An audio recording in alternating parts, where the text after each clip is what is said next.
Sampurasun wargi anu dikasih ku Gusti anu dirahmat sareng diasih ku Pangeran. Tepang deui sareng simkuring. Dina tepangan dangan ayeuna simkuring baris ngadugikeun hiji bahasan perkawis ucapan atanawi percariosan anu unggalna ucapan teh mangrupikeun doa. Kangge medar tema tadi langkung ti payun simkuring bade umajak ka wargi-wargi sadaya mangga urang perhatoskeun pangandika Gusti anu janten dasar kangge bahasan urang dina dangan ayeuna anu dicutat tina Matius pasal anu ka-12 ayatna ka-36 sareng ayat 37 anu unggalna kieu. Kaula ngingetan dina poe kiamat unggal jalma kudu nanggung balukar omong-omonganana anu mubadir. Ayat ka-37na sabab ucapan-ucapan aranjeun sorangan anu baris dipake nangtukeun aranjeun salah atawa teu salah. Eta kitu unggalna pangandika Gusti. Bari anu piasih dilebet Gusti Yesus Kristus upami urang sadar yen ucapan teh mangrupikeun doa, tangtos anu diucapkeun ku urang teh kedah hal-hal anu sae, anu tiasa ngawangun, hal-hal anu tiasa ngadongkapkeun barokah kangge urang sadaya, kumargi numutkeun pangandika Gusti sacara eces tur jentre kangge urang sadaya, anu kahiji pangandika Gusti teh akibat ku ucapan urang anu henteu sae, ucapan urang anu henteu leres, urang tiasa nanggung akibat tina ucapan urang. Utamina tangtos ucapan-ucapan anu kirang sae. Anu kaduana ternyata ucapan oge tiasa ngajantenkeun hakimna kangge diri urang. Upami dina pangandika Gusti anu bahasa Indonesia secara jentre bisa nyebatkeun kieu. Karena menurut ucapanmu engkau akan dibenarkan dan menurut ucapanmu pula engkau akan dihukum. Sae henteuna salamet sareng henteuna geuning pangandika Gusti ngajentrekeun kangge urang sadaya ucapan urang tiasa janten hakim tiasa malindas ka diri urang sorangan.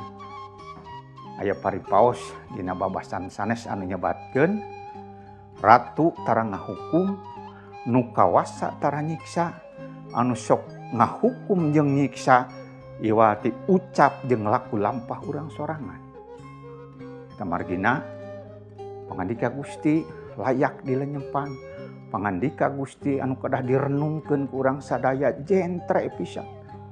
Pangandika Gusti tiasa nyalametkeun urang, pangandika Gusti tiasa mahala sareng mahayu hartosna, tiasa nyalametkeun tiasa oge nyilakakeun.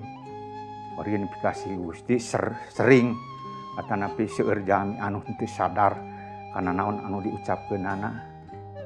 Utamina paling gampil ngucapkeun hal-hal anu awon, ngucapkeun hal-hal anu henteu sae, ngucapkeun hal-hal anu teu leres, padahal secara eces jentre pangandika Gusti ucapan urang hiji baris dipertanggungjawabkeun di paenan Gusti.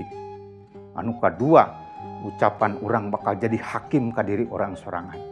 Kumargi tadi batur mah moal aya nu ngahakiman, Gusti mah moal ngahukuman, nu kawasa moal nyiksa. Anu sok nyiksa jeung ngahukum iwati ucap jeung laku lampah diri urang sorangan anu bakal malindes ka diri urang. Upami urang tangtosna hoyong meti kahadean, upami urang hoyong ngala berkah anu sae, tangtos ucapan-ucapan urang kedah sae, ucapan-ucapan urang kedah dijagi. Ulah linyo, ulah bohong, ulah jail kaniaya ka sesama hirup, ulah ngarek ka basa, ulah mitenah ka batur, ngalangkungan ucapan anu kasar jeung gariha, anu matak ngajaheutkeun manah anu sanes, ieu anu kedah disinggahan urang sadaya. Kumargi sacara jelas tur jentre urang bakal balitungan.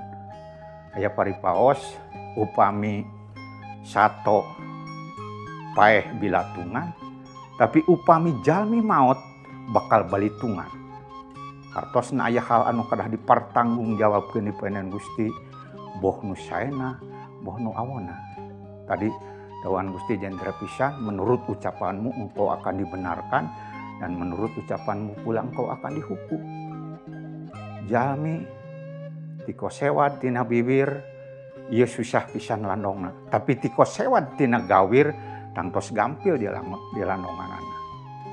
Eta margina urang kagungan baham kedah dijagi ucap-ucapan teh kedah sae, ucap-ucapan kedah anu ngadongkapkeun kamuliaan kangge Gusti, ucapan anu kedah janten berkah kangge urang sadaya, janten berkah kanu sanes. Panginten upami urang nyarios ku hal-hal anu sae, bahasa anu sae, tangtos kadangu kuno sanes bakal ngajadikeun berkah. Kadanguna kuno sanes bakal nyaman, kadanguna kuno sanes bakal ngiatkeun.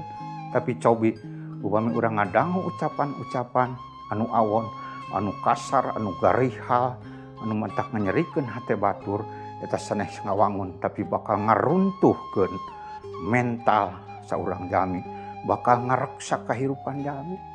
Kumargi ucapan tadi tiasa ngawangun, ucapan tadi oge tiasa ngabinasakeun anu sanes. Mangga wargi-wargi sadaya sing atos-atos dina ngucapkeun, kumargi ucapan teh naon anu kurang diucapkeun eta bakal kapetik, bakal karaos kaalaman. Upami ucapan teh doa, mangga tinggawitan dangan ayeuna urang ngucapkeun hal-hal anu sae, ucapkeun pangandika Gusti. Ulah linyok tadi ulah bohong, tapi anu kedah janten ucapan tina baham urang, hal-hal anu sae, hal anu ngawangun, hal anu tiasa masihan sumanget, hal-hal anu tiasa ngadongkapkeun barokah kangge anu ngucapkeunana. Hatur nuhun wios ngalangkungan ieu pedaran, urang sadaya diemutkeun, urang sadaya diajar, sangkan salawasna urang tiasa ngucapkeun hal-hal anu hade sok sanaos panginten aya paripaos biwir teu diwengku, letah teu tulangan, tapi pangandika Gusti kawasa kangge ngarobih baham urang, kangge ngarobih ucapan urang, utamina upami urang ngucapkeun hal-hal anu sae, ngucapkeun hal-hal anu tiasa ngadongkapkeun kamuliaan kangge Gusti. Gusti ngaberkahan. Mangga urang tumungkul, urang sasarengan ngadoa.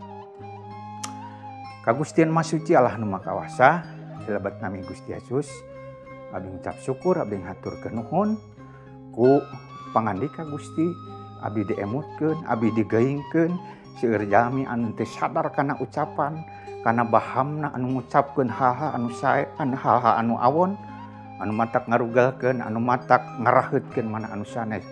Ngawitan dangat ayeuna tulungan sim abdi sadaya supados abdi tiasa ngucapkeun hal-hal anu sae, hal anu tiasa ngamuliakeun Gusti, hal anu tiasa masihan sumanget ka sasami hirup, supados ngalangkungan ucapan abdi sadaya tiasa ngalap berkahna, nyata berkah tina ucapan anu janten barokah kangge abdi sadaya.